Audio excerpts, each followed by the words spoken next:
UFC President Dana White told the LA Times yesterday that it's Rousey next for Holly Holm. That's right, a date of July 9th in Las Vegas has been cleared for that rematch. However, Holly Holm would actually like to fight sooner than July. Her manager said they'd like her to defend her belt in the interim against top-ranked contender Miesha Tate. Dana White isn't concerned with Holm's or her camp's wishes, though. Stephen A., do you have a problem with White dictating the rematch and making Holm sit? Yes, I do. Okay. It's rare because I usually don't. I love Dana White. I loved having him on the show. He and I go back a long ways. Got a lot of respect for the job that he's done with the UFC. I wish I literally, tried to get him to take over boxing. It would be lovely if there was a commissioner in boxing that mandated guys having to fight one another instead of avoiding them for years and not giving us the fights we want to see when we want to see them. Having said all of that, in this particular instance, I think it's incredibly unfair to Holly Holm. I haven't heard a response from Dana White, but I'm sure I will eventually. It's just one of those situations where Holly Holm's beat her up pretty good, and I don't say that disrespectfully. I love the fact that there are so many fighters in the UFC that are giving Ronda Rousey the respect that she deserves, because she deserves it. Styles make fights. Anybody could lose on any given day, and that just wasn't her night. And that style, she wasn't ready for, because Holly Holm can really box. She's an exceptional world champion boxer. Having said all of that, what works for her is to get back in the octagon and the fight. And to have her sitting back, it is December. To have her sitting back, waiting for Ronda Rousey to prepare for her, where she doesn't get to fight until July. It may be savvy on the part of Dana White, because I think it elevates Ronda Rousey's chances of coming back, which obviously is something that Dana White would prefer, because Ronda Rousey is still more marketable than anybody in the sport. So I understand it from that perspective. It's just one of those rare situations where I wish that in the process of running the sport the way that you run it and forcing fights to take place, I wish that you were being more fair to Holly Holm. Let's say Ronda Rousey was ready to go. Like, she lost, but she didn't get beat up to the point where she could be back in the ring in February or March. I would have no problem with it. That's your next fight. But in this case, you're asking Holly Holm to literally stop, deny her from fighting one or two. You're denying her the right to compete in one or two extra fights. And that's potentially jeopardizing her, because, as she said when she came on the show, she likes the activity. She wants to get back up in there. That's when she's at her best. And to me, any commissioner of a sport should love a fighter like that wants to get into the ring as much as they possibly can and are not willing to run from anybody. But to have her waiting just because Ronda Rousey ain't ready to go, I think is unfair. Ronda Rousey acknowledged, to Ramona Shelburne for ESPN. She said, hey, she can't eat an apple for a few months. That was a fantastic piece, by the way, and the access Ramona that Shelburne Ramona got. did A tremendous job. Ramona, what a wonderful job, did. Ramona. Absolutely spectacular job. But the thing is that how you gonna sit? I mean, you can't eat an apple for 6 months. You lost some teeth. Well, it's Holly Holm. It's Holly. Well, that's what she said. I'm saying it's Holly Holm's fault, but it ain't her problem. She should be allowed to get back in there and do, especially when what she wants to do is fight, and that's what she's paid to do. She's being prohibited from fighting. I don't like that.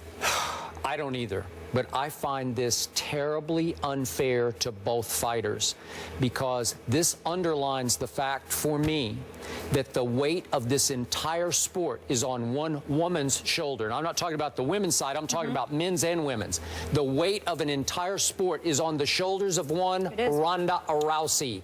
And back to Ramona's sensational piece, I read it and was just stunned by it, because it was the portrait of a shattered fighter, shattered mentally and physically by losing her first fight and having such a hard time coping with it, to the point that it was such a sad piece. When I got to the end, I wondered if Ronda will ever fight again at all. That's how it came across to me, because she took such a beating and it was such a shock to her, and she felt such pressure to carry the whole sport, to do all the interviews, all the press, all the media building up to it, that she was a shell of herself she felt like when she got to the fight, okay? So this is unfair because now you're putting all the focus and all the pressure back on her to save the day of UFC in general, the whole sport, and wait until July to do it again. Right, let's pause for a second. All right. So I'm going the route that it was unfair to Holly. I'm doing You're both. saying it's I'm unfair both. to Ronda, both too. Yes, it's unfair to Ronda because you're going to put so much. She talked and talked about the pressure she felt to live up to this thing that to be fair here, she helped create this mystique with all of her trash talk and all of her I am the greatest kind of Ali type talk. Right. I'm going to kick her tail, you know, that kind. And she got hers kicked. She got hurt in the fight, both physically and mentally.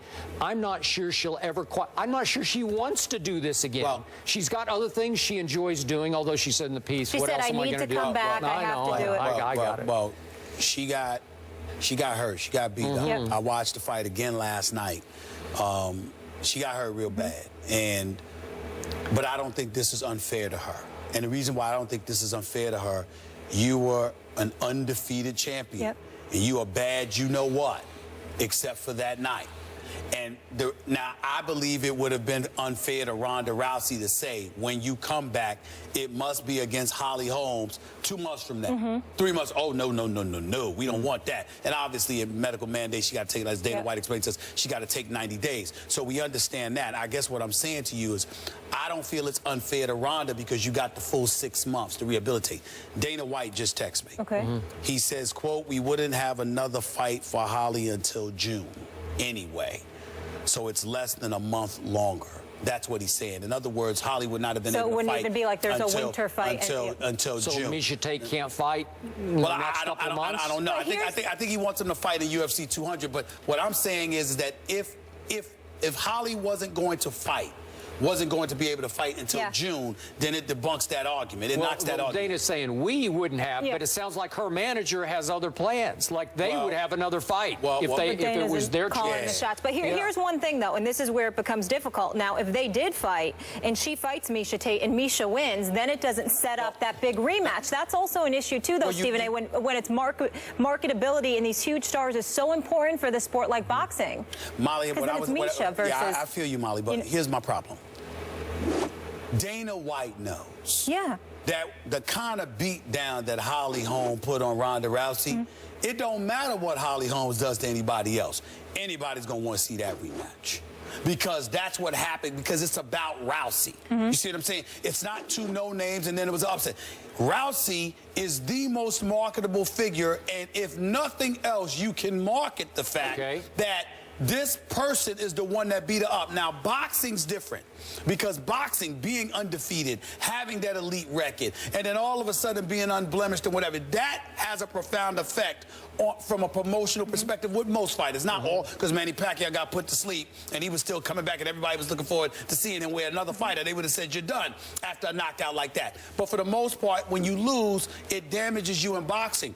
In the UFC, it's rare that anybody is undefeated. There are plenty of mega fights with guys that have losses on their record. So that would be about Holly Holm and Ronda Rousey getting a second crack at her. Okay, but remember, you're going to maximize Ronda's chances to win the rematch if you make Holly sit for 9 months without fighting, right? I agree with that. Okay. That's my position. But if he's saying that you weren't going to be able to fight until June anyway, then that's a problem. Says Dana. That's fair. That's fair. Right. That's fair. I'm just telling you what he said. And to your point, and obviously we saw this article, it did appear she really had the weight of the world on her shoulders, and that pressure, because there aren't the male stars like the GSP and the John Jones, I know, coming back, and the Anderson Silva. So she really had the pressure. She was it. But you know what? You got to be like John Jones and others in this respect. John Jones had fights and whatever. He always came ready, and he didn't take on more than he could chew from media obligations, etc., etc. Well, she's going to learn from this. Let's not put it on the UFC. They didn't make Ronda do everything. She chose to do some of those things. Some of them. I'm just saying, she could have said no to some. Regardless, it can be a learning lesson for her, cutting off those distractions moving forward. And the true test of a champion, right, how they come back from resiliency, get knocked down. We'll see if she comes back and performs. I wish her luck.